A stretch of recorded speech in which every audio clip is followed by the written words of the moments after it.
حمد و صلات کے بعد قرآن مجید کی ایک آیت آپ کے سامنے پڑھی گئی ہے۔ اللہ رب العزت نے اس آیت کریمہ میں رسول اکرم صلی اللہ علیہ وسلم کی حیثیت اور آپ کی ذمہ داری کو اللہ نے بیان کیا ہے۔ وَأَنزَلْنَا إِلَيْكَ الذِّكْرَ لِتُبَيِّنَ لِلنَّاسِ، کہ اے نبی ہم نے آپ کی طرف اس قرآن مجید کو نازل کیا ہے تاکہ آپ اسے کھول کھول کر واضح کر کے لوگوں کے سامنے بیان کر دیں، اس کی تبیین، اس کی تشریح اور اس کی تفسیر کو لوگوں کے سامنے بیان کر دیں تاکہ لوگ غور و فکر کریں، اللہ کے کلام کو، اس کے معانی، اس کی تفاسیر کو سمجھیں۔ میرے بھائیوں، ہم اور آپ ایک مسلمان کی حیثیت سے اس بات کے مکلف ہیں کہ یہ بات گہرائی کے ساتھ شعور کے ساتھ دلائل کی روشنی میں سمجھیں کہ اس دین کی اساس اور بنیاد اللہ کی کتاب اور نبی کریم صلی اللہ علیہ وسلم کی احادیث صحیحہ پر ہے۔ یعنی جو بھی عبادات ہو، اعمال ہو، عقائد ہو، ان کی بیس اور بنیاد اللہ کی کتاب اور رسول اکرم صلی اللہ علیہ وسلم کی حدیثیں ہیں۔ یہ اصل ہے اور بنیاد ہے، اور دونوں کا تعلق ایک دوسرے کے ساتھ بڑا گہرا ہے۔ یعنی کسی بھی شرعی مسئلے میں ان دونوں کے ساتھ تتبع اور تلاش، ان دونوں کو دلیل اور بنیاد بنا کر ہی کسی عبادت، کسی نیکی اور کسی بھلائی کے کام کو اختیار کیا جا سکتا ہے۔ اس لیے ایک مسلمان کے ذہن و دماغ میں ہمیشہ یہ بات رہنی چاہیے کہ اصل دین یہی ہے، اللہ کی کتاب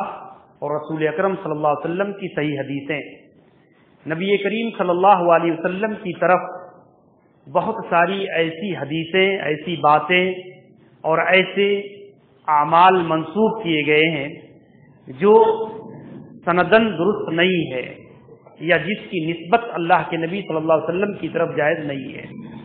آپ صلی اللہ علیہ وسلم اس دین کے شارع ہیں۔ اللہ تعالیٰ نے اس آیت کریمہ میں آپ کے مرتبے کو، آپ کی حیثیت کو اسی ناحیہ سے بیان کیا ہے۔ اسی لیے ہم دیکھتے ہیں کہ رسول اکرم صلی اللہ علیہ وسلم جس چیز کو حرام کر دیں، جس چیز کو حلال ٹھہرا دیں، اس کی حیثیت بھی تشریعی اعتبار سے وہی ہے کہ جس کسی بات کو قرآن مجید حرام یا حلال ٹھہرا دے۔ دونوں کا درجہ تشریعی اعتبار سے ایک ہے۔ اسی لیے رسول اکرم صلی اللہ علیہ وسلم فرماتے ہیں کہ جو چیز میں تمہارے لیے حرام کر دوں مثل ما حرم اللہ، یہ اس کی حیثیت ایسے ہے کہ گویا اس چیز کو اللہ نے حرام کر دیا ہے۔ اور اسی بنیاد پر آپ دیکھیں گے کہ قرآن مجید ایک دستور ہے، اور اس دستور کی تشریح اور اس کی وضاحت یہ اللہ کے نبی صلی اللہ علیہ وسلم کی حدیثیں کرتی ہیں۔ آپ دیکھیں گے قرآن مجید نے کہا اقیموا الصلاۃ وآتوا الزکاۃ، نماز قائم کرو اور زکوٰۃ دو۔ لیکن اب نماز کیسے قائم کرو، زکوٰۃ کیسے دو، نماز کے رکوع، نماز کے سجود کس طرح سے کیے جائیں، اس میں کیا پڑھے جائیں، یہ ساری کیفیات اور تفصیلات جو ہے یہ اللہ کے نبی صلی اللہ علیہ وسلم کی حدیث بیان کرتی ہے۔ رسول اکرم صلی اللہ علیہ وسلم کی حدیث بیان کرتی ہے صلو کما رأیتمونی اصلی، نماز ایسے پڑھو جیسے تم نے مجھے نماز پڑھتے ہوئے دیکھا ہے۔ یعنی جو کام اللہ کے نبی نے، جو طریقہ حدیث کے اندر نماز کا بتا دیا ہے۔ اللہ کے قرآن مجید نے کہا وَأَتِمُّ الْحَجَّ وَالْعُمْرَةَ لِلَّهِ، حج اور عمرہ کو پورا کرو، اس کو ادا کرو اللہ کے لیے۔ لیکن کیسے ادا کرو؟ خُذُوا عَنِّی مَنَاسِکَکُم، مجھ سے حج کا طریقہ سیکھو۔ یہ رسول اکرم صلی اللہ علیہ وسلم قرآن مجید کی تفسیر اور اس کی تبیین کے لیے اصل ہے۔ آپ صلی اللہ علیہ وسلم اسی چیز کو سمجھانے کے لیے دنیا کے اندر بھیجے گئے، اور اسی بنیاد پر کبھی اللہ کے نبی کی حدیثیں قرآن پر اضافہ بھی کرتی ہیں۔ آپ دیکھیں گے کہ اللہ تعالیٰ نے قرآن مجید کے اندر بیان کیا لا تجمعوا بین الاختین، کہ دو سگی بہنوں کو ایک نکاح کے اندر جمع نہ کیا جائے. یعنی پہلی شریعتوں کے اندر جائز تھا کہ ایک آدمی دو سگی بہنوں سے نکاح کر سکتا تھا بیک وقت، لیکن اس شریعت کے اندر اللہ تعالیٰ نے اس چیز کو حرام کر دیا کہ دو سگی بہنیں ایک نکاح کے اندر بیک وقت جمع نہیں ہو سکتی ہے. لیکن آپ دیکھیں قرآن مجید نے اس کے علاوہ ایسی اور بھی حرمت کے رشتے ہیں جس کو بیان نہیں کیا. مثلا ایک آدمی کسی عورت کو نکاح میں جب لیتا ہے تو اس کی پھوپھی بھی حرام ہو جاتی ہے اور اس کی خالہ بھی حرام ہو جاتی ہے. اس کی پھوپھی اور اس کی خالہ بھی اس کے نکاح میں بیک وقت اس عورت کی موجودگی میں داخل نہیں ہو سکتی ہے. لیکن آپ دیکھیں اس کو کون بیان کرتا ہے؟ یہ اللہ کے نبی صلی اللہ علیہ وسلم کی حدیث بیان کرتی ہے. اس کی حرمت کو رسول اکرم صلی اللہ علیہ وسلم نے بیان کیا ہے. تو اس کی بنیاد پر حدیث کی جو اصل حیثیت ہے، حدیث کی جو تشریعی اعتبار سے مسلمانوں کے یہاں جو مقام، جو درجہ، جو حیثیت ہونی چاہیے، اسے ایک مسلمان کو سمجھنے کی ضرورت ہے کہ اللہ کے نبی صلی اللہ علیہ وسلم کی احادیث کا مقام اور اس کا درجہ بہت اہم ہے. اور اس کی بنیاد پر ہم اپنے تمام اعمال میں، عقائد میں، افکار میں، نظریات میں صحیح احادیث کی تتبع اور اس کے تلاش کے پابند ہیں. یہ ایک مسلمان صحیح حدیث کی بنیاد پر کسی مسئلے کو، کسی رائے کو، کسی عمل کو اختیار کرے. جہاں کہیں جب کہیں اسے معلوم ہو جائے کہ میرے اس عمل کی بنیاد کسی جھوٹی حدیث پر ہے، میں نے جو کام کیا ہے، میں نے جو اذکار، جو عبادت اختیار کی ہے، اس کی اصل جو ہے کسی جھوٹی اور مختلف روایت کے اوپر ہے، تو فوراً اس آدمی کو اسے ترک کر دینا چاہیے. آپ دیکھیں امام ابن جوزی رحمہ اللہ ایک بڑے کبار محدثین میں سے ہیں، علماء میں سے ہیں سلف کے. لیکن آپ دیکھیں کہتے ہیں کن تو فی الزمن تباہ، بچپن میں نے اپنے والدین یا اپنے کسی رشتے دار سے ایک ذکر جو ہے میں نے سیکھ لیا تھا، ایک دعا میں نے سیکھ لی تھی، اس کو یاد کر لیا تھا اور اس کو میں پڑھتا رہا، اس ذکر پر عمل کرتا رہا. لیکن پھر جب میں نے احادیث کا علم حاصل کیا، اس کی تحقیق اور تتبع کی، تو پتا چلا کہ اس ذکر کی بنیاد، اس دعا کی بنیاد ایک جھوٹی روایت پر ہے. تو کہتے ہیں میں نے اس کو چھوڑ دیا. تو کہتے ہیں کہ میرے بعض وہ احباب جن کو پتا تھا کہ میں اپنے وظیفے میں یہ دعا پڑھتا ہوں، تو انہوں نے مجھ سے کہا کہ 30 سال تک آپ نے اس جھوٹی روایت پر عمل کیا ہے، اس کا کیا ہوگا؟ تو کہتے میں نے جب تک اس کو سنت سمجھا تو اس پر میں نے عمل کیا. تو اللہ تعالیٰ شاید سنت سمجھ کر عمل کرنے کی بنیاد پر، میں لا علمی اور جہالت کی بنیاد پر اللہ اسے اجر دے گا مجھے اس پر. اور جب آج مجھے پتا چلا کہ اس دعا اور اس ذکر کی بنیاد ایک جھوٹی روایت پر ہے، تو آج میں نے ترک کر دیا، اور اس ترک پر بھی اللہ رب العالمین مجھے اجر و ثواب دے گا. تو اصل بنیاد یہی ہے کہ ایک آدمی کے لیے، ایک مسلمان کے لیے اصل ضابطہ یہ ہونا چاہیے کہ جب اسے پتا چلے کہ یہ عمل اللہ کے نبی صلی اللہ علیہ وسلم کی کسی صحیح روایت سے ثابت نہیں ہے، تو اس کا ذہن تحقیق کا ہونا چاہیے، تتبع کا ہونا چاہیے، اس کا کسی صحیح بات تک پہنچنے کی ہونی چاہیے کہ آدمی اس جھوٹ کو، اس من گھڑت عمل کو چھوڑ کر کے صحیح سنت اور صحیح حدیث کی روشنی میں عمل کو اختیار کرے. میرے بھائیو، آپ دیکھیں گے کہ موضوع اور منکر روایت کس کو کہتے ہیں؟ موضوع اور منکر روایت کہا جاتا ہے کہ اللہ کے نبی صلی اللہ علیہ وسلم کی طرف کسی جھوٹی بات کی نسبت کر دینا، کسی ایسی بات کو بیان کر دینا اللہ کے نبی کے نام سے کہ جس کو آپ صلی اللہ علیہ وسلم نے بیان نہیں کیا ہے. اسی لیے جھوٹ اللہ کے نبی کی طرف منسوب کرنا یہ کبیرہ گناہوں میں سے ہے. اتنا بڑا جرم ہے شریعت کے اندر کہ بعض سلف نے اس کو جو ہے مرتکب کبیرہ کے حکم کے ساتھ ساتھ کفر کے درجے تک کو تسلیم کیا ہے. جو ہے امام سلطی وغیرہ نے ذکر کیا کہ ایک آدمی اگر عمدن و قصدن جان بوجھ کر اللہ کے نبی کی طرف جھوٹ منسوب کرتا ہے تو وہ کفر کے درجے میں داخل ہو جاتا ہے. اب دیکھیں اسی لیے اللہ کے نبی صلی اللہ علیہ وسلم نے کیا فرمایا؟ من یقل علیہ ما لم اقل، جو آدمی میرے اوپر کوئی ایسی بات کہے یا میری نسبت سے کوئی ایسی بات کہے جس کو میں نے نہیں کہا ہے، جان بوجھ کر عمدن تو وہ اپنا ٹھکانہ جہنم کو بنا لے، میں جو اپنا ٹھکانہ جہنم کو بنا لے۔ اللہ کے نبی صلی اللہ علیہ وسلم نے بیان فرمایا کہ یعنی کذبن لیس کذب احدکم، یعنی میرے اوپر جھوٹ بولنا تمہارا عام آدمی پر جھوٹ بولنے جیسا نہیں ہے، اس لیے کہ اللہ کے نبی پر جب کوئی جھوٹ بولی جاتی ہے تو وہ شریعت اور دین کا حصہ بن جاتی ہے، اور اس جھوٹ کو اللہ کے دین میں داخل کرنے کی کوشش کی جاتی ہے، اور اس کی بنیاد پر یہ سخت وعید وارد ہے کہ ایک آدمی قصدن اللہ کے نبی پر جھوٹ بولنے کی جرات کرے، یہ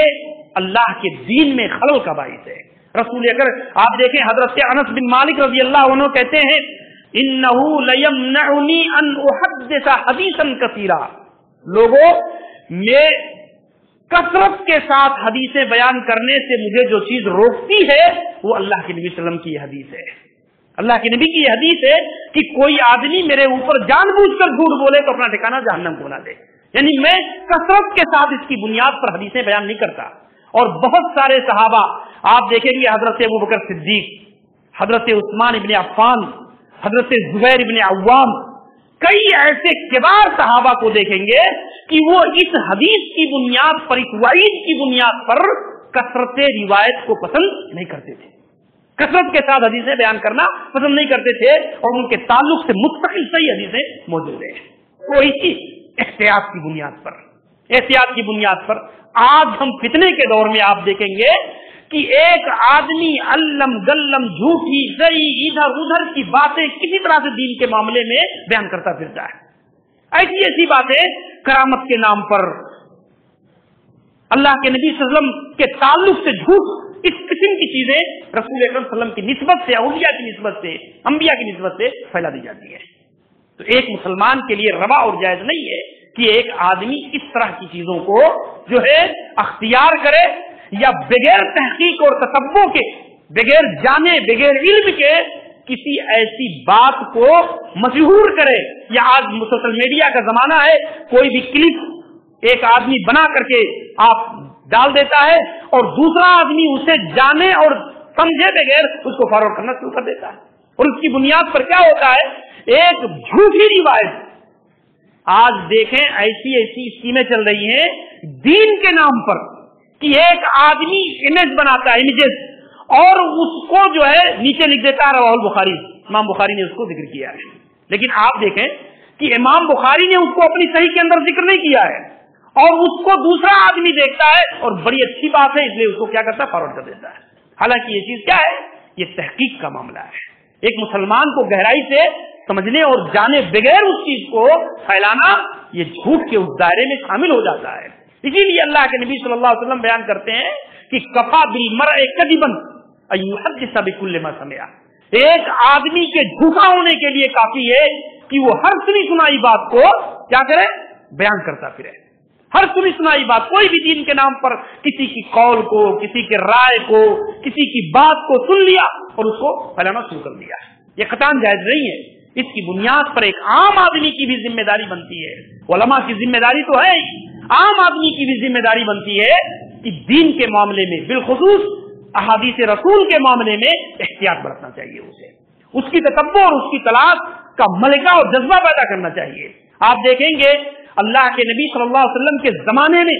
صحابہ اکرام رضوان اللہ علیہم اجمعین حدیث و سنت کی تلاش، حدیث و سنت کی جستجو، اس کی تتبع کے لیے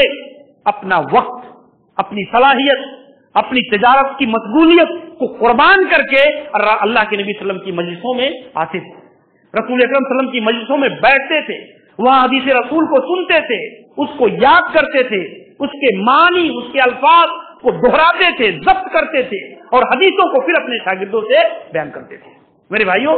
آج جو حدیثوں کا ذخیرہ ہمارے پاس موجود ہے، اس کے پیچھے بہت بڑی کوششیں صحابہ کی، تابعین کی، محدثین کی، اور انہوں نے حدیث و سنت کے دفاع میں اور اس کو جھوٹ اور صحیح کی تمیز کے لیے آپ دیکھیں گے مار کھائی ہے، بڑی بڑی مالی اور جسمانی قربانیاں پیش کی ہیں، اس کے لیے اپنا سب کچھ لٹایا ہے حدیثوں، اس لیے کہ حدیثوں کی تحقیق اور تتبع اور صحیح حدیث کی اشاعت یہ معمولی کام نہیں ہے، معمولی چیز نہیں ہے، یہ بہت بڑا اور بہت اہم کام ہے۔ اسی لیے آپ دیکھیں کہ جب حضرت عثمان ابن عفان رضی اللہ عنہ کی شہادت ہوئی تو اس کے بعد امت میں فتنوں کا دروازہ کھل گیا، اور بہت سارے ایسے لوگ جو اسلام کے اندر مجبوراً داخل ہوئے تھے، مسلمانوں کے سامنے مقابلہ کرنے کی قوت نہیں تھی، تو انہوں نے اسلام کی جڑوں کو کھودنے کے لیے کوشش کیا، اسلام کی جڑوں کو کھودنے کے لیے، اور اس طریقے پر ملحدین کا، زنادقہ کا، روافض اور شیعوں کا گروپ در گروپ تیار ہوا، جنہوں نے حدیثیں گڑ گڑ کر کے اللہ کے نبی صلی اللہ علیہ وسلم کی طرف منسوب کیا۔ اور اسی لیے آپ دیکھیں امام شادی کہتے ہیں کہ ما کذب علی علی رضی اللہ عنہ فی ہذہ الامہ، اس امت میں جتنا جھوٹ حضرت علی رضی اللہ عنہ کے بارے میں بولا گیا، اس امت کے کسی اور آدمی کے بارے میں نہیں بولا گیا ہے۔ یعنی روافض نے حضرت علی اور آل بیت کی فضیلت کو ثابت کرنے کے لیے جھوٹ پر جھوٹ گڑھ کر کے، بیان کر کے اور امت کے اندر پھیلایا ہے۔ اسی لیے آپ دیکھیں امام مالک کہتے تھے کہ جب کوئی رافضی راوی کسی حدیث کو بیان کرتے تو کہتے لا تروی عنہ، اس سے حدیث کو نہ لیا کرو، اس سے حدیث کو نہ سنا کرو۔ یہاں تک کہ آپ اگر دیکھیں گے امام مسلم نے اپنے مقدمہ میں پورے ضوابط کو ذکر کرتے ہوئے لکھا کہ حضرت عبداللہ ابن عباس جو صحابہ میں ایک اونچا مقام رکھتے ہیں، اور آپ دیکھیں کہ وہ کہتے ہیں حضرت بشیر العدوی، یہ ان کے پاس آئے۔ بشیر العدوی کون ہے؟ یہ مخضرم صحابی ہے۔ مخضرم صحابی اس کو کہا جاتا ہے کہ ایمان کی حالت میں انہوں نے اللہ کے نبی صلی اللہ علیہ وسلم سے ملاقات نہیں کی ہے، زمانے جاہلیت میں دیکھا ہے، لیکن اسلام کب لائے؟ اسلام بعد میں لائے، اور ایمان کی حالت میں اللہ کے نبی سے ملاقات نہیں ہو سکی۔ اب آپ دیکھیں مخضرم صحابی ہیں، اور انہوں نے حدیث بیان کیا حضرت عبداللہ ابن عباس رضی اللہ عنہ کے سامنے، کہا قال رسول اللہ صلی اللہ علیہ وسلم، قال رسول اللہ صلی اللہ علیہ وسلم، اللہ کے نبی نے یہ بات کہی ہے، اللہ کے نبی نے یہ بات فرمائی۔ تو حضرت عبداللہ ابن عباس صحابی رسول ہے، وہ توجہ نہیں کرتے اس کی طرف، ذرا بھی دھیان نہیں دیتے، تو کہتے ہیں یا ابن عباس، اے ابن عباس، میں تم سے اللہ کے نبی کی حدیث بیان کر رہا ہوں اور تم اس کی طرف التفات نہیں کرتے، اس کو سننے، اس کو جو ہے توجہ کے ساتھ سننے کے لیے آمادہ نہیں ہے آپ۔ تو کہتے ہیں اصل مسئلہ یہ ہے، حضرت عبداللہ ابن عباس کہتے اصل معاملہ یہ ہے کہ ایک دور تھا جب کوئی کہتا قال رسول اللہ صلی اللہ علیہ وسلم ابتدرته ابصارنا، ہماری نگاہیں اٹھ جاتی تھی۔ کوئی آدمی کہتا کہ اللہ کے نبی نے یہ فرمایا ہے تو ہماری نگاہیں اٹھ جاتی، کان لگ جاتے کہ اللہ کے نبی کی حدیث ہے۔ لیکن پھر جب لوگ رکب الناس الصعب والذلول، جب لوگ جو ہے جھوٹی علم گلم باتیں کرنے لگے، اللہ کے نبی کی طرف کوئی بھی بات منسوب کرنے میں جرات جری ہو گئے، تو اب ہم انہی لوگوں کی بات سنتے ہیں جن کو ہم پہچانتے ہیں، جن کی ثقافت کو، عدالت کو ہم جانتے ہیں کہ یہ عادل ہے، یہ ثقہ ہے، یہ سچا ہے اس معاملے میں، تو ہم اس کی بات کو اب لیتے ہیں۔ کسی عام آدمی کی بات کو ہم حدیث کے نام پر، سنت کے نام پر گوارا نہیں کرتے۔ اور یہی چیز میرے بھائیوں آپ دیکھیں گے کہ جو ہے تابعین میں، کبار تابعین میں آپ دیکھیں گے بہت سارے تابعین کے اقوال ملتے ہیں کہ لوگ ہمارے زمانے میں جب حدیث بیان کرتے تو ہم کہتے سمو لنا رجالکم، اپنے استاد کا نام بتاؤ، اپنے استاد کا